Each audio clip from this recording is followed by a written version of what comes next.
Welcome one and all, it's the Tyrant here, and welcome back to my weekly Q&A session where you guys ask the questions and I give you the answers. If you would like to submit a question to the Q&A, there are three ways you can do it. You can submit it in the comment section below, you can hit me up on Twitter, or if you're a patron donor and you have access to our premium Discord, you can ask it in there as well. If you're looking at the title, just an FYI, that's our star question of the week. I will put an ad insert in there if you want to jump right to it, but I do hope that you watch the entire thing. So let's go ahead and get started. Our first question of the week comes from YouTube Shit Scanner. That name cracks me up every time.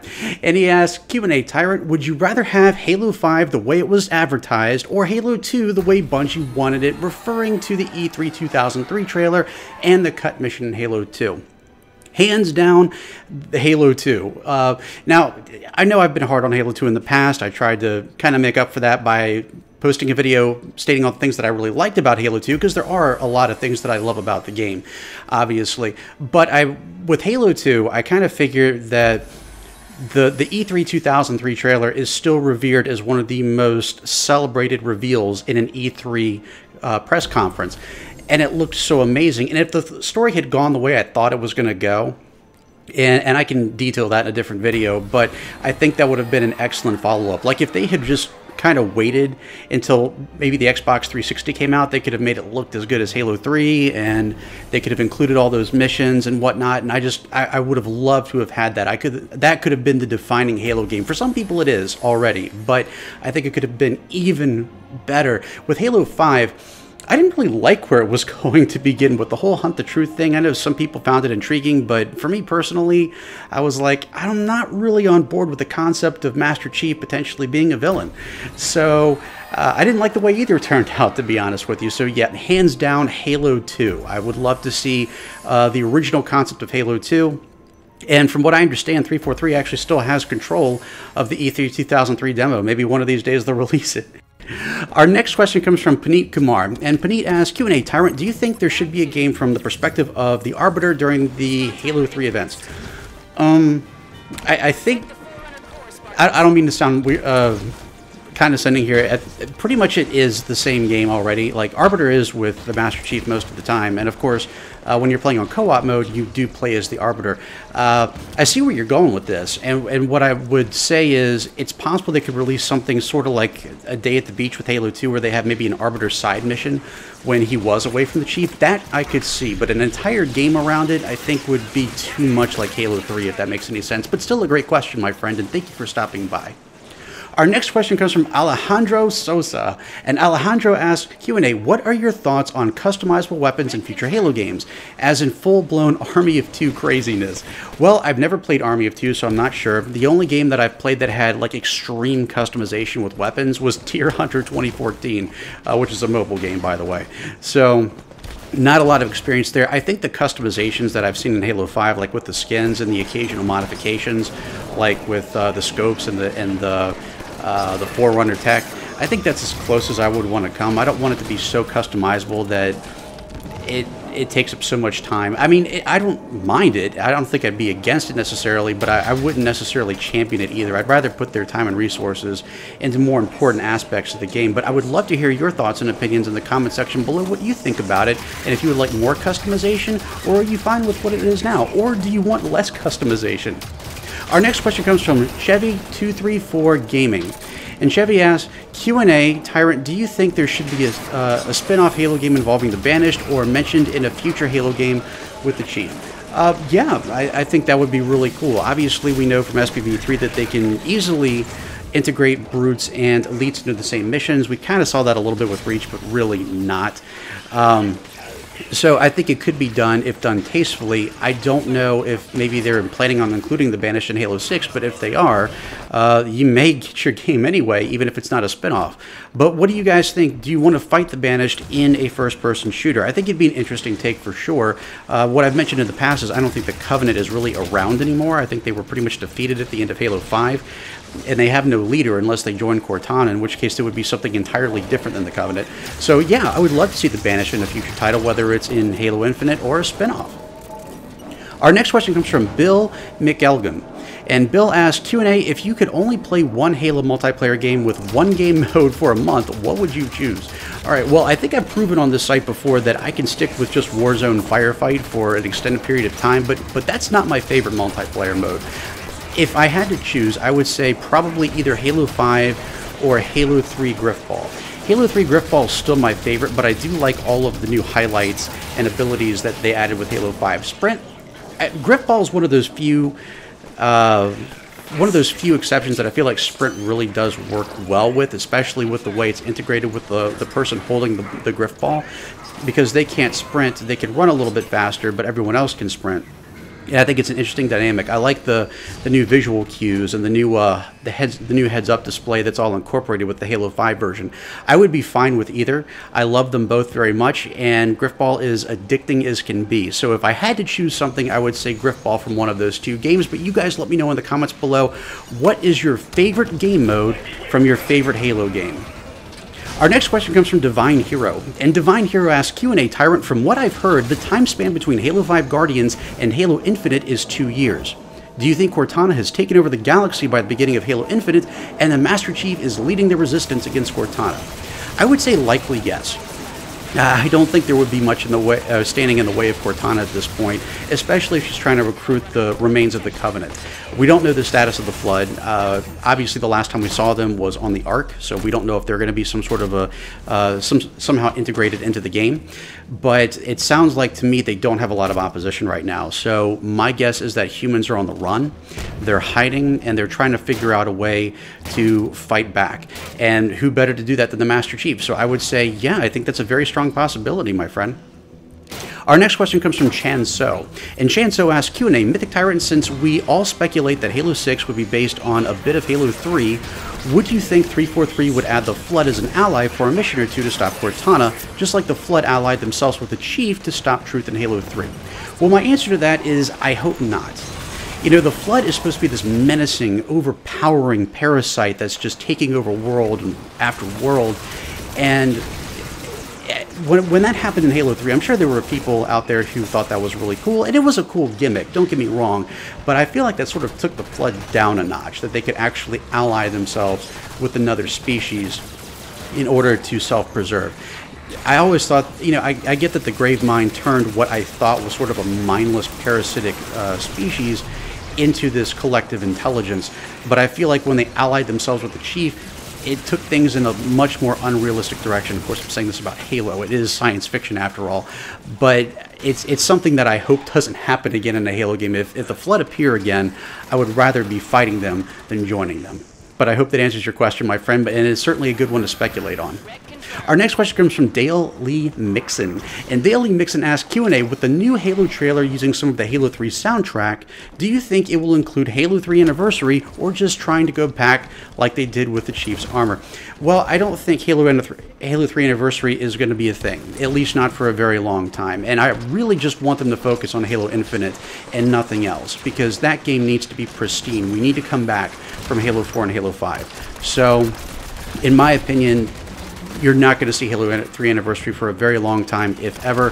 What I do think is that there are going to be parallels drawn with Halo 3. We saw Halo Combat Evolved parallels with Halo 4, Halo 2 parallels with Halo 5. I think that there's going to be a lot of Halo 3 throwbacks in Halo Infinite. That's my prediction anyway.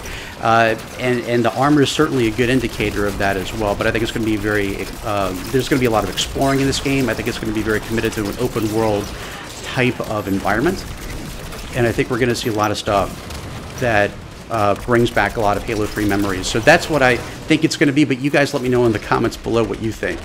Our next question comes from Alien King 1970. Always good to see you here, my brother, and thank you very much for the rec pack.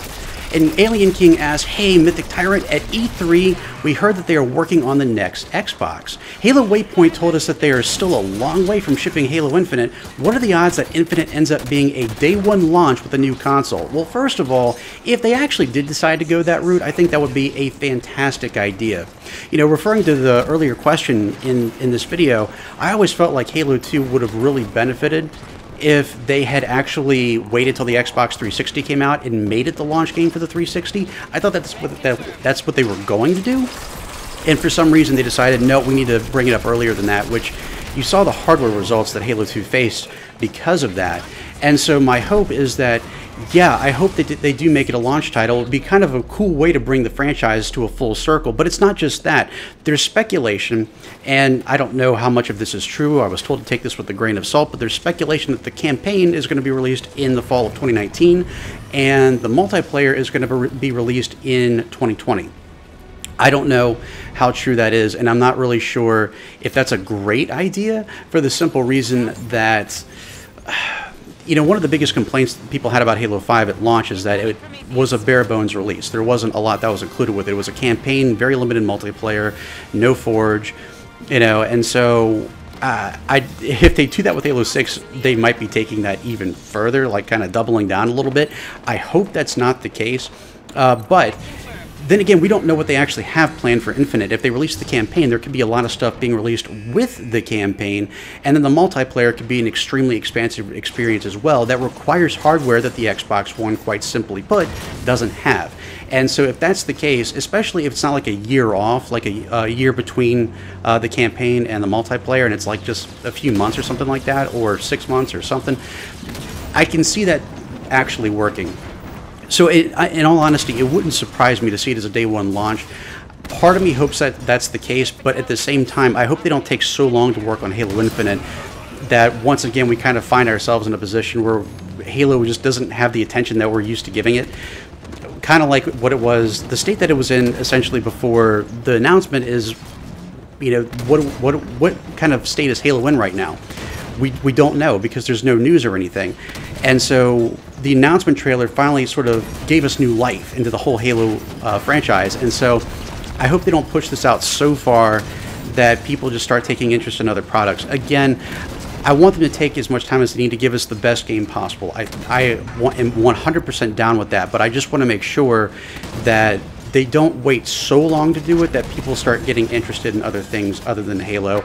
Because when Halo Infinite launches, I want to see that being the biggest Halo release of all time, and I want it to be the best Halo game of all time. But that's an excellent question, my friend, and it's always good to see you here. And our final question of the week, our star question, comes from David Hine. And David asks, Q&A, so Chief putting the data chip in the back of his helmet, is it Cortana somehow? Is it perhaps a fragment of Cortana that survived? A new AI Cortana-like figure that Halsey created, or a new AI altogether? Well, this is an excellent question. I've been waiting all week to answer it. I've been so excited about it because that really took me off guard too. If you guys remember, at the conclusion of the Halo Infinite trailer, the Master Chief was clearly sticking an AI chip in the back of his helmet. So who is it exactly? Well, we don't really know, but I have 3 different theories. The first one is relatively straightforward. It's essentially Isabel from Halo Wars 2. Now, 343 did say that Halo Wars 2 and Halo Infinite would somehow be connected. They didn't say how significant the connection was going to be. They just said that they're going to be connected somehow. It may be extremely minor. It may just be in the dialogue.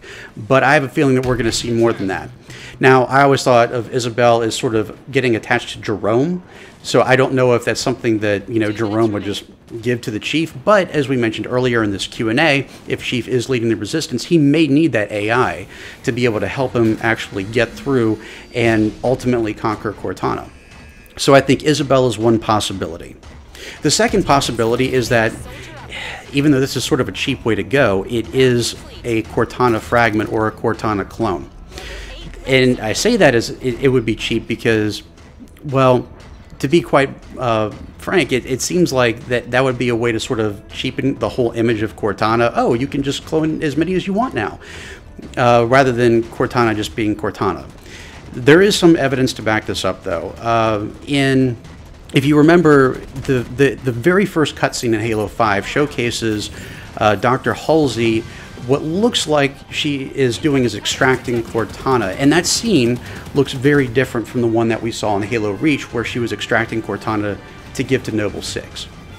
Now, those could be 2 completely different moments in time. The Reach scenario was a complicated one in and of itself because we don't know if that was Cortana or if it was a fragment of Cortana.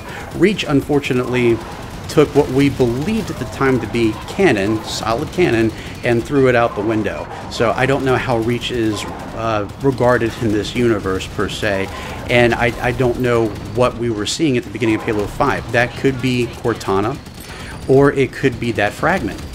It could have been a backup just in case something happened with Noble 6. There's a lot of stuff there that we don't understand. It's been referenced in Halo 4 that they could potentially give Chief another Cortana model, and maybe that reference has merit to it. We don't know.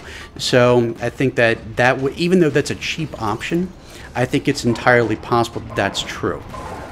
But the third and final point that I'm hoping that it is that it actually is Cortana. You see, I've had this theory for a while that after the Didact got composed in Halo Escalation, somehow he made it to the domain. When he got to the domain, Cortana was there, but weak. In this state, the Didact is able to assimilate with Cortana and essentially use her image, use her knowledge to manipulate the Chief, while he, the stronger essence, is able to actually do all the control, is actually able to manipulate the Warden, is able to manipulate the Guardians, which seems like it could be a very likely scenario. The Didact hates humanity. And if you notice, at the end of Halo 5, when Cortana is trying to recruit the Covenant, she's not interested in recruiting humanity. You know, at least she doesn't flat out say it. She projects to the Covenant, not to the humans. You have to keep that in mind. So it sounds like there is a vendetta against the humans here, and who has a bigger vendetta than the Didact? It seems like a pretty hard switch for Cortana to all of a sudden want to go to war with humanity. So, and with Cortana's thoughts, he could use that to manipulate the Chief. This would make sense because the Chief is the one who ultimately brought down the Didact. So this could be his way of getting back at the Master Chief. We don't know. My thought is that how that could be is, quite simply put, what if in the process, you know, they have Halsey there, they have Isabel, they have everything they could possibly need. They somehow are able to extract the Cortana fragment from the Didact's essence. And if they're able to do this, then they can restore Cortana, hopefully, we don't know. I mean, we've got Forerunner tech at this point and access to the domain, anything's possible. They might be able to restore Cortana enough to aid Chief against the Didact. I think the Didact, regardless of what you think of Halo 4, is a phenomenal foe. A very menacing one, and one that I'd like to see return. And it doesn't make sense the way they sort of left things off. I don't think that his ultimate fate should be left up to the comics. I would love to see it brought up again in the games, and I think very easily the Didact could emerge here. It would make a lot of sense. They could bring a lot of things home with this, and if they're able to take Cortana from the Didact, it'd be kind of cool to see sort of a rematch between Chief and Cortana versus the Didact, and ultimately saving the galaxy. This is my own thought. This is my own personal hope for this. For all we know, he could be putting Roland in the back of his neck, but I hope it's saving Cortana from the Didact. That's what I think it is. I have nothing to really showcase to prove that, but that's what I'm hoping that we're going to see in Halo Infinite. But I want to hear your thoughts and opinions and your theories on who you think the Master Chief has in that ship. Is it Cortana? Is it a Cortana clone? Is it a different AI entirely? I'd love to hear your thoughts, your opinions, and theories in the comments section below, or please feel free to hit me up on Twitter at MythicTyrant. A link to my Twitter feed can be found in the description below. And I want to take a moment to thank each and every one of you for sitting down and watching this video today. I know you took time out of your day to do it, and I really do appreciate it, and I hope you enjoyed it. And if you did, I hope you'll consider subscribing for more great content right here on MythicTyrant.com. Thank you guys and gals so much for watching. I'll catch you all right back here next time. I hope you all have a wonderful weekend, and as always, I'm the Tyrant, signing off.